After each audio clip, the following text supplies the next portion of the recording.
Ladies and gentlemen, boys and girls, moppers, shoppers and show stoppers, welcome along to the Joe Spivey YouTube channel where we discuss books and little else. And woe is me, folks, what tangled webs we weave when two stupid technocrats we cleave. I have had, as ever, ridiculous technological vicissitudes over the last couple of days.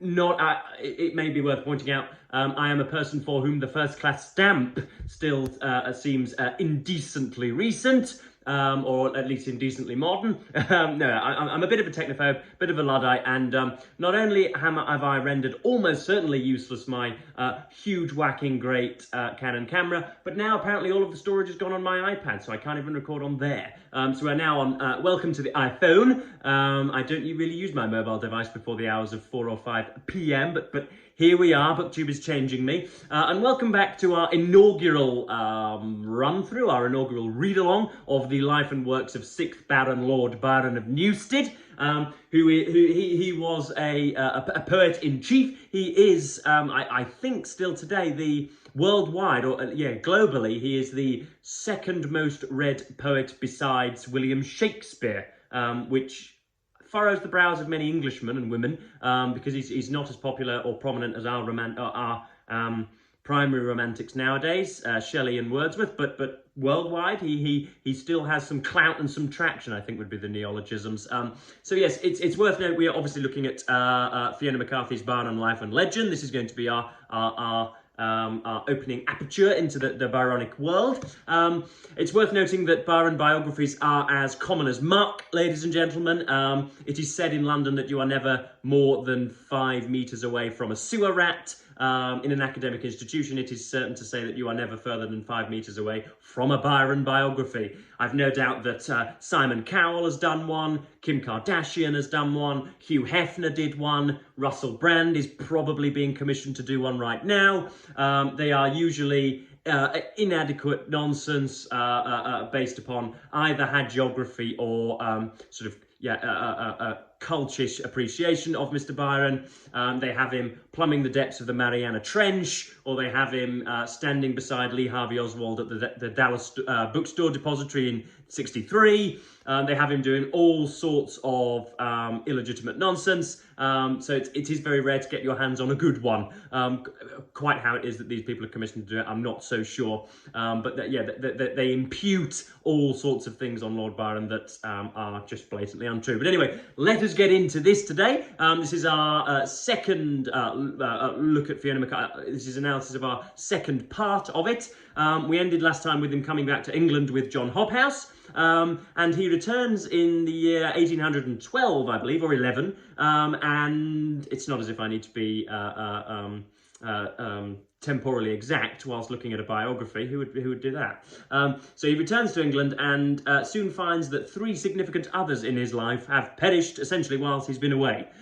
We have his dear mother Caroline, who he was vitriolic towards and blamed for his deformity, as again we rehearsed last time, but who he obviously feels whose death also obviously saddens him, and then 2 of his two old Harrovians with whom he roved and consorted whilst at Harrow and Cambridge have passed. I think John Hiddleston was one of those as well. And so he's sort of put down a little bit. He isn't feeling great about himself. But he has sort of stashed in his back pocket the scribblings and the crumpled paper of a poem, a big long poem in Spenserian stanza, which will galvanise a nation, essentially. So he pops along to a few publishers who turn their noses up at it. He ends up going to John Murray, who will, in his time, become a close confidant of Byron and a weird sort of moral corrector to an awful lot of what he does. and even a little bit of a sort of landlord to him on occasion. He stays at the publishing houses quite a bit, and sort of flings this across the desk. This is Childe Harold. It's important to note that I think a poem called Hints from Horace was something that Byron was actually a little prouder of, but that's beside the point. So yes, he goes to John Murray and William Gifford, who is the sternest and most incorrigible literary critic of the day, or seemingly by Byron's mentioning is. And Gifford likes it. Gifford thinks it's really rather excellent, and so there is a common misconception that Childe Harold was, just something that Byron did, as I said earlier, fling across the desk, and it just magically became excellent. It turns out that it was actually touted very early on as something that would be popular, so it wasn't unexpected by those close at hand. So yes, Childe Harold, what does it do? It is the poem for which he is most fondly remembered, probably besides Don Juan.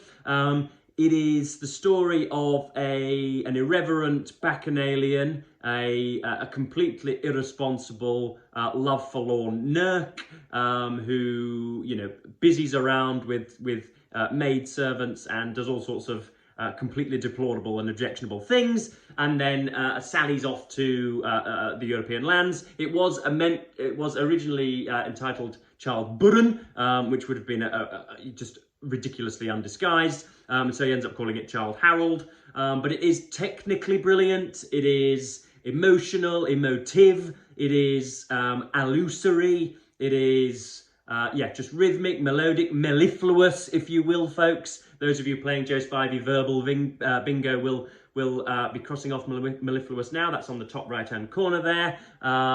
So yes, it's really excellent, and it is the first time in which one person's celebrity is completely and utterly justified by their work. Nowadays, we have Kim Kardashian, who is known for, goodness knows, known for being known. Is known for notoriety and her silicon lips, presumably. So this is one of the rare occasions in which somebody's lionisation and idolisation by Metropolitan London is very, very much tied with what they've done in the past and their work. In other words, Byron has earned his popularity and the furore / maelstrom / clamour that comes with its publication. This section really actually, though, focuses on a prominent quadrumvirate of people. But I'll just read, I think, the first section that I've folded over to read out to you guys today. Hopefully you've been reading along assiduously at home. The first section I want to talk about is Fiona McCarthy, which I've written in the margin here, is flexing her analytical muscle. So let us begin. Like it or suspect it, Childe Harold was a phenomenon which, in the spring of 1812, could not be ignored. Its power was not just the splendid surge of Byron's language, exhilarating as this was, but its energy in questioning accepted moral values. It was the archetypal, one might even say the necessary, poem of the aftermath of the French Revolution, expressive of new freedoms and with them a new angst as people searched for a framework within which to lead their lives. As seen by his near contemporary Moore, Byron was as much the child and representative of the Revolution in poesy as another great man of the age, Napoleon, was in statesmanship and warfare. Both were upheavers of the static, denigrators of the known. There you are. That would be a great title for a PhD doctorate, wouldn't it? Byron, the upheaver of the static, the denigrator of the known. So that's why Childe Harold is so popular. And yes, before long, people are unironically throwing themselves at his feet.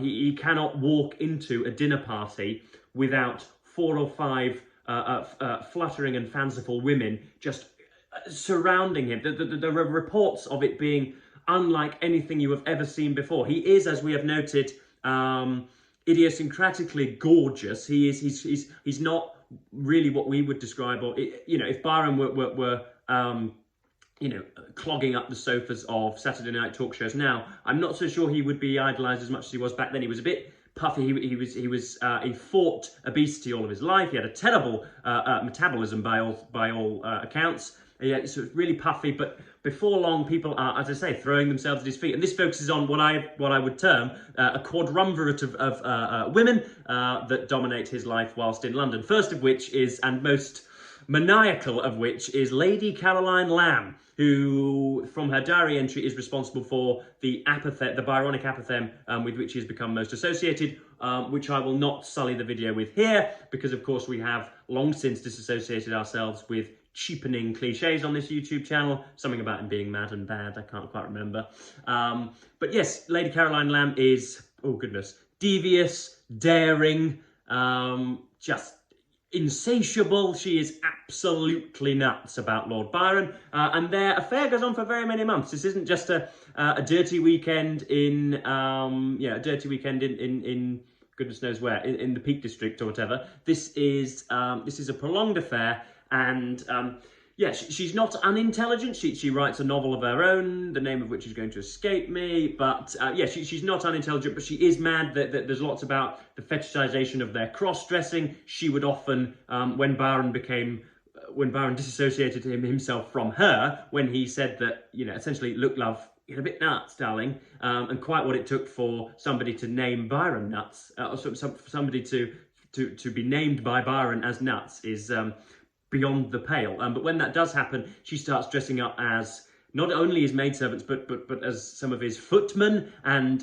some of the male members of his household to try and, you know, somehow get in at the door and, you know, again, throw herself at his feet in his boudoir. So she's absolutely nuts, and is, I think, responsible for much of the malignant sodomitic accusations raised at Byron. In her diary, she is just really very callous and is untruthful, I think, in much of what she writes. And some of the terrible things said about Byron in London at the time aren't really recognition of fact and are just listening to her stupidity. Next up, we have Lady Melbourne, who is a wry and wily middle-aged woman. And this really slashes at the knees the assumption that I made in the last video, which was that Byron was a classical misogynist. We talked about the moral relativism and Fiona McCarthy saying that he was just a product of his time, but he clearly was capable of enjoying the company of an intelligent older woman who, for whom he held no bodily attraction, who didn't really sexually entice him. He was clearly obvious of having just a platonic conversation with somebody, and Lady Melbourne is then intricately involved in his introduction to Annabella Milbank, who is much more conservative, much more reserved, and flies above, seemingly, like the crow, to use a terrible simile, the maniacal crowd of metropolitan London, and, you know, is very judicious and, yeah, just very calm, very stolid, very resolute, and seemingly chalk to Byron's cheese, which essentially leads to the divorce of their marriage. Then you also have Augusta Lee, who is his half-sister. The incestuous accusations are pretty much completely justified in fact. There are many letters in which it is not very well disguised that they are having penetrative relations, shall we say, and quite why it was that Byron was into his half-sister, we will never really know. Incest wasn't nearly as uncommon as it is now, even within ranks of the royal family and the regency, so it may well be that. But yes, that pretty much covers what's in here. There's an awful lot more with Hobhouse and things. Some exchange of letters. He meets Walter Scott, for example, loves Waverley, which is high praise for a book that I have on my shelf. And he's writing the four Turkish tales at this time as well. He's writing The Corsair, The Giaour, The Bride of Abydos, and the other one is Lara. And they all sort of talk about similar things, but he talks also about the age of sensation. It's a term used by Jonathan Bate in his marvellous lecture on YouTube, which, yeah, as I say, it's accessible on YouTube, on Byron and the age of sensation. It's mentioned in Jane Austen's Persuasion about Captain Wentworth and Anne Elliot talking about the brilliance of Byron's poetry, essentially. So yeah, there are four Turkish tales which are serialized, really. They're deemed to be sequels by many people. They talk about very similar things. So yeah, I've got a few sections that I want to highlight for you. Hopefully you picked out some very similar things. I want to talk about some of the inherent contradictions of Byron. I know that that's the meat and drink of biographers, and sometimes is another maddening cliche, but I'm gonna tread that ground anyway. But next up we have This is, I've written in the margin, the finest passage of analysis so far. This is about Annabella Milbank, his eventual wife. Annabella's air of quizzical detachment appeared the more attractive after Lady Caroline Lamb's impulsiveness. The decorous, thoughtful Annabella was in many ways the direct opposite of the little maniac who still besieged him from Ireland. At this moment, he wrote on the 28th of September, another express from Ireland. More scenes. And then we go a little bit further down. As to love, this is him talking about love and romance. As to love, that is done in a week, provided the lady has a reasonable share. Besides, marriage goes on better with esteem and confidence than romance, and she is quite pretty enough to be loved by her husband, without being so glaringly beautiful as to attract too many rivals. So there you have Byron's, this is an inherent contradiction. You have the braggadocio, you have the sort of swashbuckling arrogance and confidence and superciliousness, and yet you have a really very ethereal and tender man when he's at his desk at night time writing his journals and his versifyings. He is somebody who, I mean, I suppose this is really rather explicable, but he's somebody who is really rather confident and outgoing and at least performatively, just really eager, when in fact he would be deprived of all of that happiness as soon as he stepped alone into his bedchamber very often. So that's something there, some of his insularity. Next up we have, this is the quotation from that is used by Jonathan Bate really often, who is a senior scholar of, I think, just Romanticism in general, and therefore inadvertently of Byron. Sir Drummond Bone uses this, I think, in a lecture as well. So this is, it's in a letter to somebody else talking about the age, and he's trying to sort of sum up what's going on. The great object of life is sensation, to feel that we exist, even though in pain. It is this craving void which drives us to gaming, to battle, to travel, to intemperate but keenly felt pursuits of every description, whose principal attraction is the agitation inseparable from their accomplishment. Attraction and agitation, the repeated suffix there is a little bit of a slip up from our technician, Mr. Byron, but I think we can forgive him for that. But yes, whose principal attraction is the agitation inseparable from their accomplishment. Now, if that's not fodder for the manosphere and the dude bros of Chris Williamson and Jordan Peterson, then I don't know what is. The fact that the endeavour of something is in and of itself more rewarding than the completion of a task. I mean, that's not new to the latest 5-year-old, but it's nice that Byron put it down in romantic language.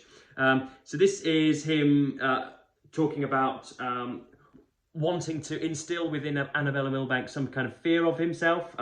As Halnaby, Byron was feeling trapped and showing it, telling Annabella horror stories of his murderous, fire-raising, suicidal ancestors, hinting at his own atrocious crimes. He informed her that he was more accursed in marriage than any other act of his life, maintaining that Hobhouse could corroborate his villainy. He dropped hints, inexplicable to Annabella, about his past history of sodomy and other sins, from which she could have saved him if she had accepted his proposal 2 years earlier. He assured her that no good woman could ever comprehend his evils of excess. So there you are again, cultivating his own celebrity and wittingly hyperbolizing his own transgressions, and therefore the salacious draw that he had over everybody else. This is talking about Annabella when Byron becomes at least a sort of board member of Drury Lane Theatre, and it's obvious about all of the ways in which the theatre allows you to live a double life. Again, you don't need to sort of burrow into that very far to see the fundaments of why Byron was doing it. What Annabella resented more and more about the theatre was the use Byron made of it to subvert the values of their marriage. His love of the theatre reflected his delight in subterfuge and fantasy on both sides of the footlights, a displaced morality in which conventional standards of behaviour lapsed into pleasurable anarchy. From his box at Drury Lane or Covent Garden, this deliciously false world spread out before him, with leading London ladies of society carefully concealing their immorality, seated alongside well-known courtesans. So yes, that's another excellent section there by Miss McCarthy, stretching her muscle. So this is about Byron not taking any money at all for Childe Harold. It was priced at about 50 shillings, I think, which is roughly, McCarthy says, 50% of a gentleman's weekly income. That would amount to, goodness knows, about £500 nowadays. But published things were more expensive than those days, so I don't know whether to take that with a pinch of salt or not. Essentially, she argues that if it had been tailored more towards, I don't know, the working and middle and less towards the aristocracy and the entrepreneurial classes, it might have sold like hotcakes even more, and its merchandisability would have been even more profound. But anyway, when his publisher John Murray heard that Byron had ordered the sale of his books from his library, he tried to intervene, sending Byron a cheque for £1,500, which would go a long way nowadays, let alone back then, offering to double it in a few weeks' time and to sell his copyrights on Byron's behalf. Byron was too proud to accept his generosity and wrote back, "Your present offer is a favour which I would accept from you if I accepted such from any man." And his reasoning is absurd and really rather casuistic. But he essentially says it's far too, poetry comes far too easy for me. Again, that outlandish and mendacious arrogance. Poetry comes too easy to me that I could not accept an halfpenny or a coin for it because it becomes so naturally. Again, anathema to many producers nowadays. This is weighing in on the subject of him being forced into exile and whether it was his incestuous relationship with Augusta Lee or whether it was the rumours of sodomy both abroad and at home. And yeah, McCarthy weighs in. Was Byron in fact forced to leave the country? Hobhouse, Jesus me, disguising, I will hit puberty one day, Hobhouse, disguising the truth even from himself, made a note in Moore's life. There was not the slightest necessity, even in appearance, for his going abroad, but Moore himself is more convincing when he says that Byron's exile had not even the dignity of appearing voluntary, as the excommunicating voice of society left him no other resource. Had the scandal been only that of the breakdown of his marriage, Byron might, if he had chosen to do so, have ridden out the storm. It was the additional element of incest, and more critically sodomy, that made his departure unavoidable. As he wrote to Scrope Davis 2 years later, "You can hardly have forgotten the circumstances under which I quitted England, nor the rumours of which I was the subject. If they were true, I was unfit for England. If false, England is unfit for me." So that's the romanticised version of why he was thrown out. I've heard that it was almost certainly because of his incestuous relations with his sister, and that incest was much less pardonable than homosexuality. I don't really know. I'd have to ask a historian and a sociologist to answer me that. But that pretty much covers our next section of Fiona McCarthy's Byron, Life and Legend. I did get a few calls from some work-shy miscreants at the back of the class who've been disrupting the learning of others and talking amongst yourselves and playing hopscotch. That I apparently am going through this too quickly, so I am going to delay the recording of this, but hopefully this will be out on Friday, by which time I will have read the next section and we'll be ready to talk about the third bit. But as I say, some of you work-shy miscreants haven't quite got round to it yet, but I'm very accommodating, and I'll be doing videos on the weekend about annotating books, because Steve Donoghue did a great chat about why it is we annotate critically or extracurricularly or just for the fun of it, and I annotate an awful lot, so I can weigh in. So hopefully the audio is not terrible on this really old phone that I've got, and yeah, hopefully this was all just as good as usual. Please do tell me what you think about the contradiction of Byron, about anti-establishment, the constant and unapologetic anti-establishment sentiments that Byron uttered from cradle to grave, and his undeniable status as, what we would regard as a member of the establishment these days. Things like that, along with the Napoleonic equivalence or similarities that McCarthy hasn't really drawn much from yet, even though that was supposed to be the desiderata of her book, or desideratum of her book. So yeah, so hopefully she'll get into that a little bit later on. But I'm wandering on, and this video has already been far too long, so I'm going to thank you ever so much for watching BookTube, and goodbye.